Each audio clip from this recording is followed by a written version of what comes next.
Cette émission est une production de la télévision régionale des Moulins.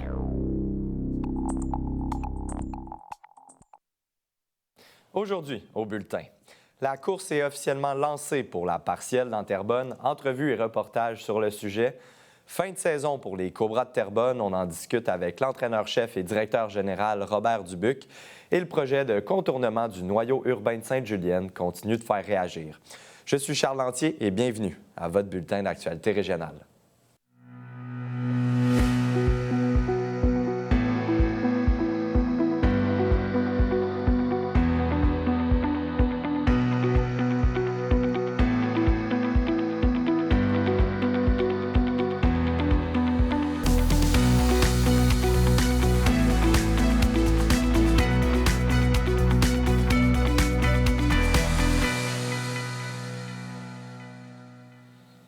Bonjour, Mesdames, Messieurs. C'est samedi dernier que la candidate libérale Tatiana Auguste avait invité les médias pour l'ouverture officielle de son bureau de campagne.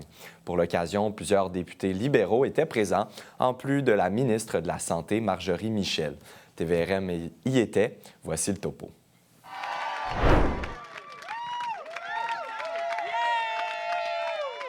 Depuis plusieurs mois, j'ai eu le privilège de représenter les citoyens de Terrebonne. J'ai écouté vos réalités, vos défis, vos ambitions. Je l'ai dit dans mon discours, c'est vraiment être à la table des décisions, premièrement. Ensuite, ça va être une question de l'échangeur Urbanova, qui est un projet sur lequel je travaille depuis mon autre élection, on peut dire. Ensuite, c'est sur la construction de logements abordables ici à Terrebonne. Puis c'est surtout de la prévention de la délinquance chez les jeunes. C'est vraiment mes priorités, des projets sur lesquels j'ai travaillé. Je me repose sur le concret, sur le travail que j'ai fait, que je veux mener à terme. Et surtout, un peu comme dans la première campagne, c'est d'être à la table des décisions. Je pense que ça fait 40 ans que Terrebonne n'a pas été au pouvoir. On veut des vrais projets ici, des grands projets. Donc, absolument, c'est pour ça que je me bats. Comme Tatiana le dit très bien, il faut être à la table des décisions. C'est beau de poser des questions à la Chambre des communes. C'est encore plus important de poser des actions. Et en étant au gouvernement, mais Tatiana est capable de le faire. C'est une fière représentante de Terrebonne. Moi, je suis président du caucus des députés libéraux. Jusqu'aux élections, Tatiana était la vice-présidente du caucus des libéraux de l'ensemble du Québec. Et je peux vous dire qu'elle prenait beaucoup de place, qu'elle avait une voix très forte.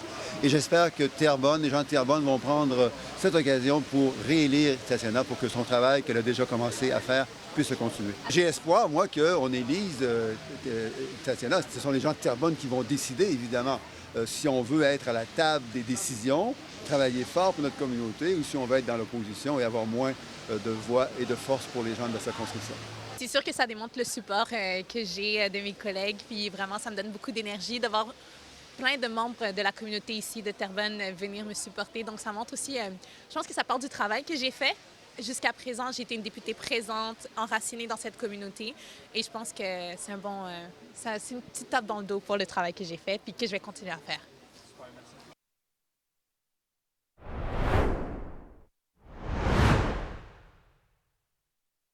Vous êtes un entrepreneur d'ici, vous avez une histoire à raconter, un parcours unique, des défis surmontés, des réussites à partager. Rejoignez-moi ici même à Fibre E, une émission qui est dédiée à l'entrepreneuriat, diffusée sur le réseau MaTV. Notre objectif, mettre en lumière les talents d'ici, inspirer la prochaine génération d'entrepreneurs et montrer que oui, c'est possible de réussir chez nous. Contactez-nous dès maintenant pour participer à l'émission. L'entrepreneuriat, c'est aussi le pouvoir d'inspirer. Au plaisir de vous recevoir sur le plateau de Fibre E. Toutes mes mauvaises décisions m'ont enseigné quelque chose de fondamental pour m'aider à devenir un meilleur entrepreneur. Si des fois on a l'impression qu'on n'est pas à sa place, c'est parce qu'on n'est peut-être pas à la bonne place, mais qu'il y a un endroit pour nous. Même quand j'étais jeune, je m'amusais à bâtir des projets ou à bâtir des entreprises quand j'étais à mon jeune âge à l'école. Donc j'ai atterri dans le milieu d'entrepreneuriat, je pense, naturellement, puis c'est quelque chose qui m'a toujours attiré.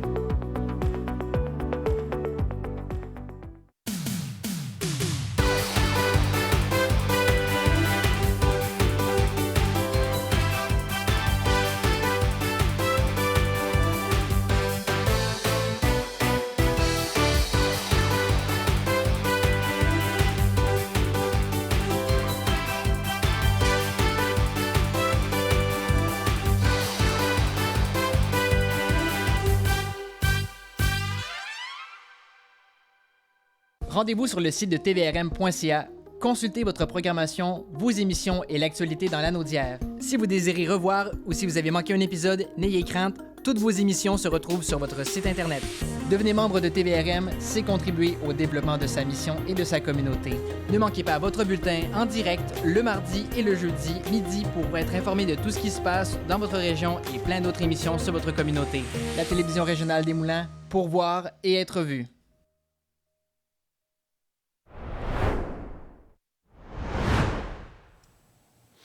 Après la saga judiciaire qui s'est rendue jusqu'en Cour suprême et le verdict qu'on connaît, l'ex-députée de Terrebonne, Nathalie Sainte-Claire-Desgagnés, se représente pour cette élection partielle afin de discuter de ses priorités pour les Terrebonniens. Nous la recevons en studio. Bonjour à vous. Bonjour. D'abord, j'aimerais aborder un peu les raisons qui vous motivent à vous présenter pour cette course. Vous savez, je me suis présentée il y a un an avec comme objectif de continuer à servir les Terrebonniens et les Terrebonniennes, de les représenter de la meilleure façon possible à Ottawa. Et suite à cette saga judiciaire, comme vous l'avez dit, c'était simplement la suite logique de vouloir reprendre la place à Terrebonne pour que les Terrebonniens se sentent bien représentés à Ottawa. Et vous avez dévoilé dans les derniers jours vos différentes priorités électorales, votre plateforme électorale. Parlez-moi un petit peu des points qui sont mis de l'avant. Bien, un des points les plus importants et qui, d'ailleurs, est une des raisons aussi pour lesquelles je me représente, c'est qu'il y aura à Terrebonne le TGV, le train à grande vitesse, qui doit faire Toronto-Québec, qui va traverser tout le sud-est de la circonscription. Malheureusement, on sait que le PDG de Alto, la société d'État qui va construire le TGV, ne peut pas garantir qu'il n'y aura pas d'expropriation forcée. Pour l'instant, on n'a pas eu de consultation publique en bonne et due forme. C'est d'ailleurs une des revendications de la ville de Terrebonne, de M. le maire, M. Traversy, et c'est une revendication que je veux porter. Vous savez, c'est pas mon projet Alto. On a beau être peut-être pour ou contre le projet, mais ça ne se fera pas à n'importe quel prix. Et justement, je pense que Terrebonne a besoin de quelqu'un qui va les représenter en ce sens, qui va éviter les expropriations forcées, qui va demander des consultations publiques, parce qu'un TGV, ça peut se faire, mais ça ne se fait pas à n'importe quel prix. Et le fait que c'est une élection partielle, j'imagine qu'il y a une approche différente un petit peu ou ça reste la même stratégie? La stratégie est similaire. Néanmoins, c'est plus les enjeux, le contexte qui est différent. On n'est pas en élection générale. On sait que M. Carney gouverne, qu'il va avoir sa majorité avec les 2 circonscriptions de Toronto qui sont déjà pratiquement gagnées. Donc là, la question que les Terrebonniens et Terrebonniennes doivent se poser, c'est qui vous voulez qui vous représente? Est-ce que vous voulez quelqu'un qui va connaître les enjeux de Terrebonne et qui va porter votre voix, qui va vous défendre, qui a à cœur les intérêts des Terrebonniens et qui va les porter à Ottawa? Ou à l'inverse, voulez-vous un représentant du gouvernement qui va venir vous expliquer que tout ce que le gouvernement fait, c'est bien? Donc ça, c'est un peu les questions qu'il faut poser. Puis il y a d'autres priorités qui sont très locales, puisqu'on est d'ailleurs le seul parti qui a dévoilé une plateforme locale, parce que c'est une partielle. Donc, on peut parler enfin des enjeux locaux. Et enfin, ces enjeux locaux-là ont aussi une portée au niveau national. Un autre enjeu, c'est les transports collectifs. Quand on connaît Terrebonne, par exemple, qu'on parle à des gens qui vivent à la Plaine ou des étudiants qui vont au cégep de Terrebonne, on sait qu'il y a des gros problèmes en transport collectif. Il n'y a pas encore suffisamment de transport pour garantir un service minimum à la population, malgré tous les efforts aussi que font quand même la Ville et Exo, entre autres. Mais c'est un vrai problème à Terrebonne. Le fédéral a coupé 5 milliards dans les transports collectifs, un fonds que nous avons, en tant que contribuables, payé. On a contribué à ce fonds-là. Et d'un côté, il y a beaucoup de gaspillage qui se fait encore dans les cabinets de conseil, avec Curam notamment, qui est un nouveau Arrivcan, qui fait 10 fois sa clique en termes de dépassement de coûts. Et de l'autre côté, on coupe dans ce qui est essentiel, les transports collectifs, des projets pour lesquels les Terrebonniens et Terrebonniennes ont contribué. Donc, ça fait partie des enjeux locaux, quand on connaît la circonscription, qu'on est capable d'en parler, qu'on est capable de les défendre, que je veux présenter à la population.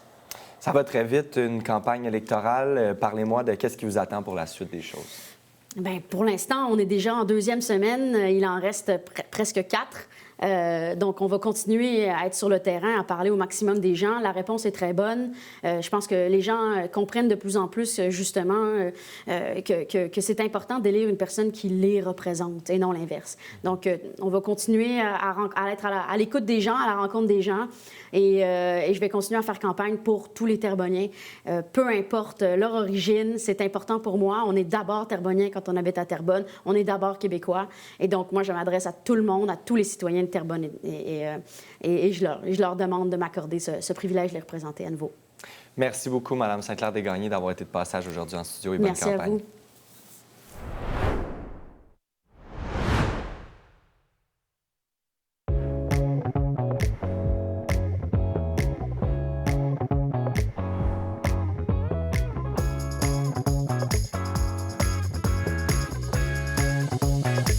Bienvenue à Cuisine du Monde. Oui, c'est exact. Je comprends. Je dois dire que c'est très piquant. Ça bouge sur le table. Parce que la cuisine, c'est le patage. Oui. C'est vraiment très, très bon. Bon appétit. Bienvenue à Rester branché. Vous êtes retraité depuis 15 ans. C'est une belle expérience à vivre. J'explore beaucoup, puis de temps en temps, des bonnes idées qui surgissent. Si vous avez des conseils à nous donner. Il faut toujours se fier à la communication qui est importante. Pour vous, prendre votre retraite, c'était quand même quelque chose qui était facile à décider de prendre. Oui, j'avais aucun stress par rapport à ça. Donc, c'est ça, je m'étais bien préparée pour la retraite, puis je savais exactement ce que je voulais faire. C'est quoi les options qu'on a?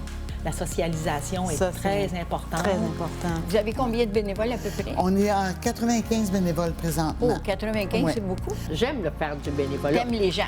J'aime les gens.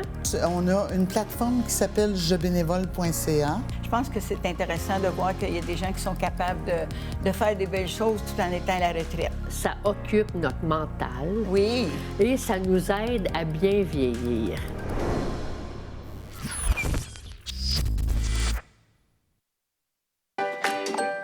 Je m'appelle Trixie et j'ai 6 ans. Je porte des prothèses pour pratiquer toutes mes activités préférées. Je peux faire de la trottinette. Je m'entraîne avec mon papa. Et j'adore faire de la corde à sauter. Votre générosité permet aux hôpitaux de guerre de me donner les prothèses dont j'ai besoin.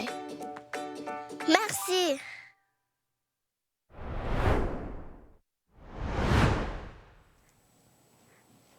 La saison des Cobras de Terrebonne s'est terminée la semaine dernière alors qu'ils se sont inclinés au premier tour des séries contre les Braves de Valleyfield. Afin de faire le point sur cette saison, je reçois le directeur général et entraîneur-chef de l'équipe, Robert Dubuc. Bonjour. Salut. D'abord, comment vous avez perçu de cet œil de directeur général, mais aussi et surtout d'entraîneur-chef, cette saison là, de vos Cobras? Eh boy! Saison difficile pour toutes les choses qu'on n'a aucun contrôle.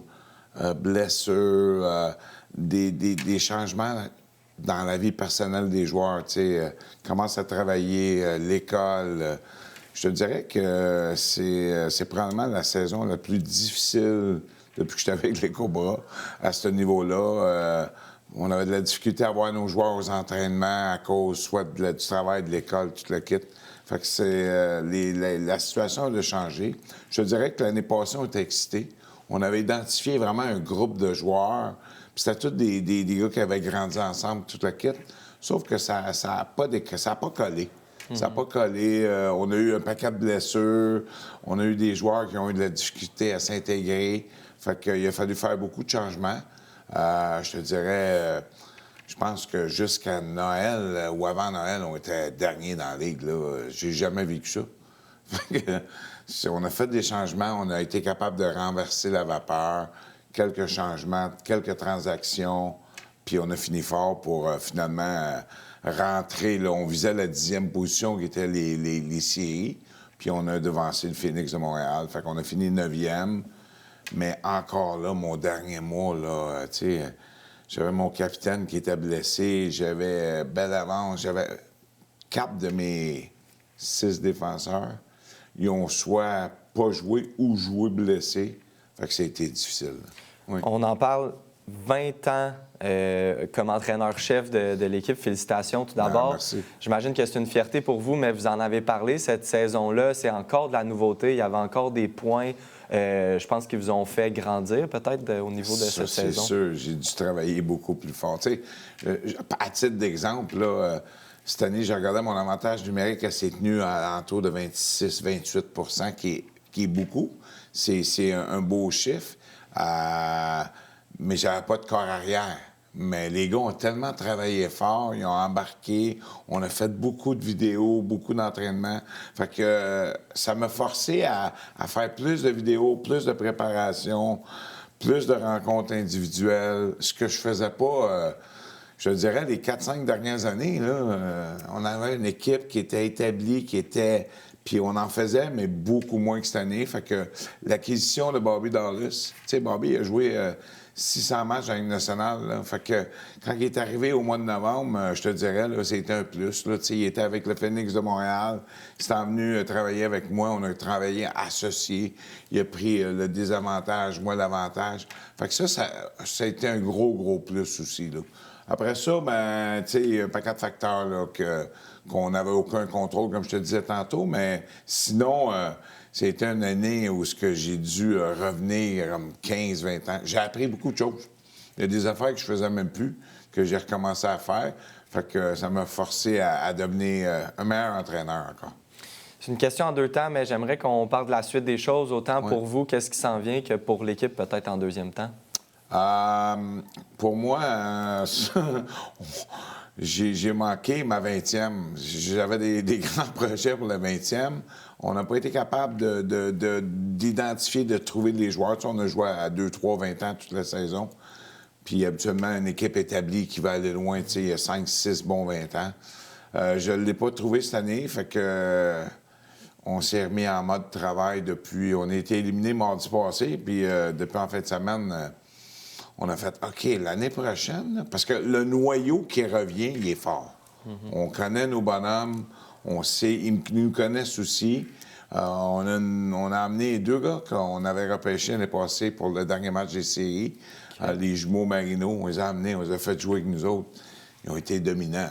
C'est comme, OK, fait que l'avenir, on a des gars avec le Phoenix qu'on regarde jouer en ce moment qui ont des beaux parcours en séries éliminatoires. Fait que on est excités. Fait que l'année prochaine, on vise le top, le carré d'as, c'est sûr. Là. Tout le staff, le groupe de recruteurs, tout ça, déjà, on est au travail. Puis pour l'organisation, tu sais, on veut se relever de saison difficile, on va dire ça comme ça. Bien, merci beaucoup pour votre passage aujourd'hui en studio, puis encore félicitations. On a vu les images de vos 20 ans d'implication. On vous a fait une petite soirée hommage. Donc, merci beaucoup à vous d'avoir été de passage aujourd'hui. Merci de l'invitation.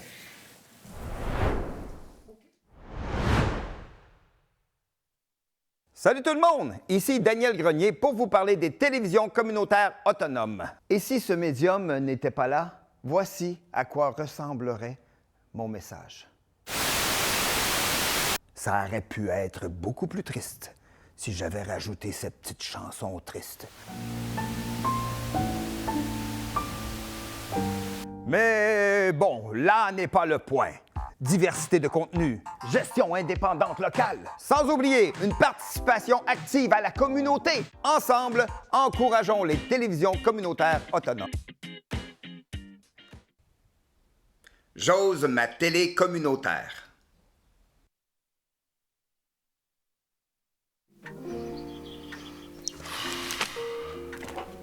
Bon dimanche tout le monde et bienvenue à votre rendez-vous dominical, votre télé bingo. Bingo! Du nouveau à TVRM.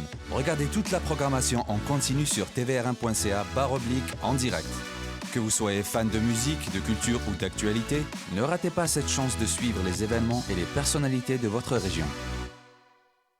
La télévision communautaire autonome parle des enjeux locaux, donne une voix aux citoyens et citoyennes, en plus de faire rayonner les talents d'ici. Accessible à tous, elle appartient à la communauté et donc à vous. J'ose ma télé communautaire, mon média de proximité.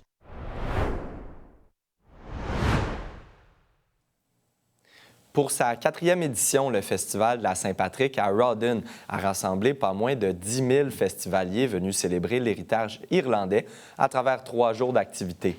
La 48e parade de la Saint-Patrick a fait défiler plus de 40 chars allégoriques et groupes participants dans les rues de Rawdon. Le maire Raymond Rougeau a salué un succès retentissant, soulignant la mobilisation de toute la communauté. Jusqu'au 10 avril 2026, le ministère des Ressources naturelles et des Forêts tient une consultation publique sur les modifications prévues au plan d'aménagement forestier intégré opérationnel dans la Naudière. Les travaux concernés touchent des secteurs situés dans les MRC de Matawini et d'Autré. Une rencontre en présentiel est prévue le 25 mars à Saint-Émilie-de-l'Énergie pour permettre aux citoyens d'obtenir de l'information et de formuler leurs commentaires.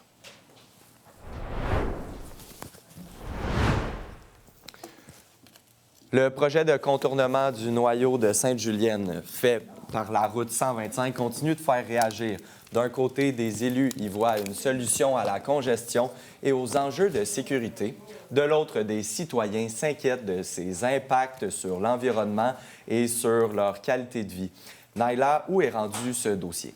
Oui, en fait, il est rendu entre les mains du Bureau d'audience publique, le BAP. J'ai assisté à la deuxième audience le 3 mars dernier. Oui. Et puis, il faut rappeler là, que le ministère des Transports souhaite construire une route régionale, donc une 4e voie, totalisant le 3,5 km à l'est du noyau urbain de Sainte-Julienne, avec une mise en service visée en 2030. Le projet là, vise surtout à améliorer le trafic, la congestion et surtout la sécurité routière, puis peut-être même en matière de changement, améliorer les préoccupations des citoyens.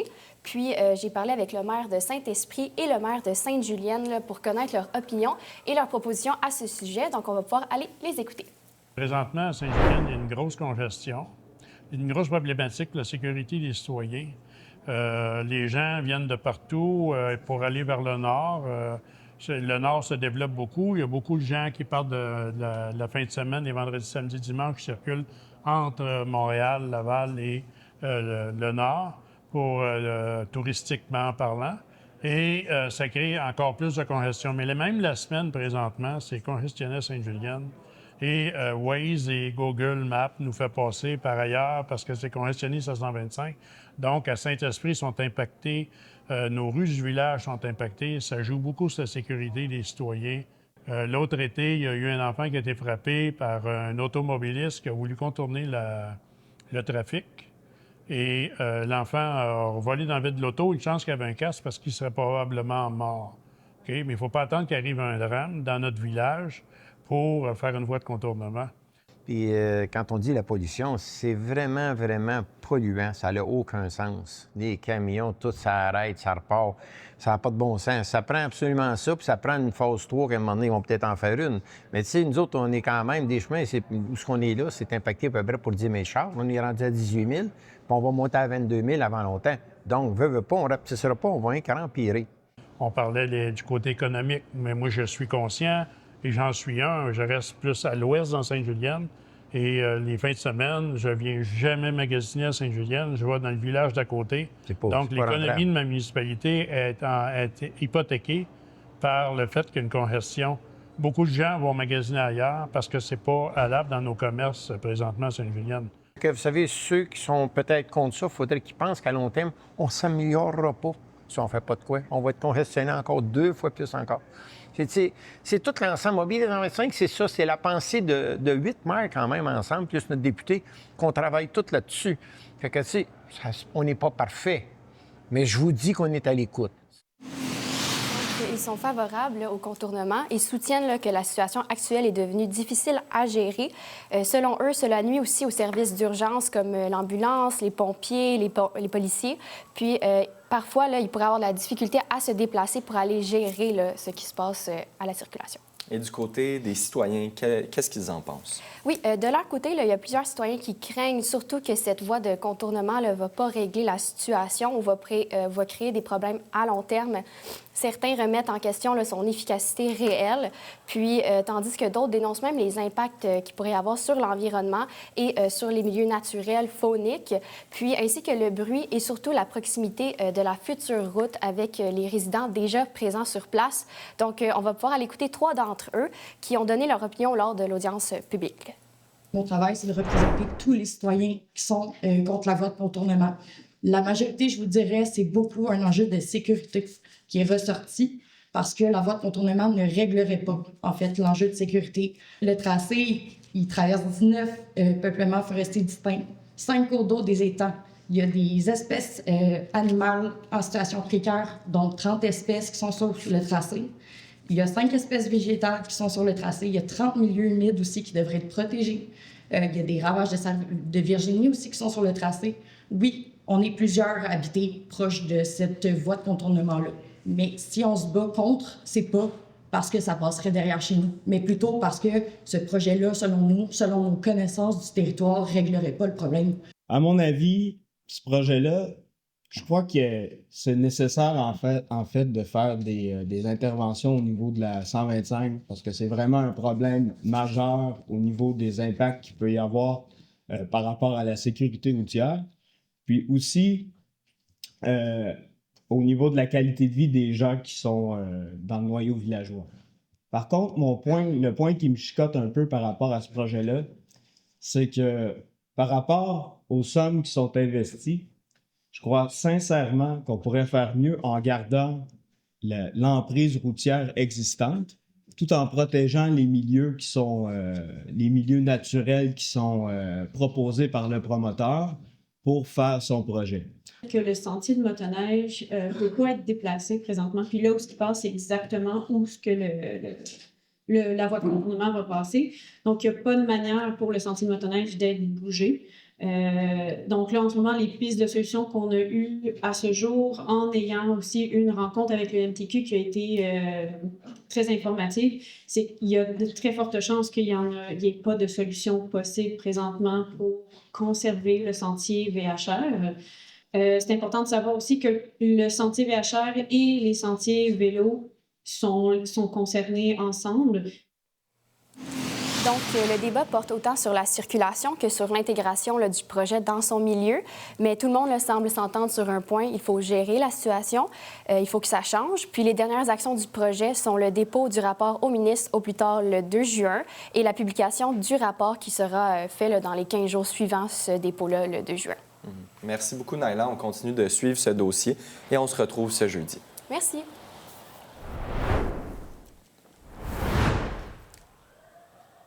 C'est ce qui conclut votre bulletin d'actualité régionale au nom de toute l'équipe. Merci d'avoir été des nôtres. On se retrouve ce jeudi. D'ici là, vous pouvez consulter le site Internet de TVRM ou encore notre chaîne YouTube afin de voir ou revoir nos émissions. Restez à l'antenne puisque c'est Fibre qui suit. Animé par Pierre Berthiaume. À bientôt tout le monde.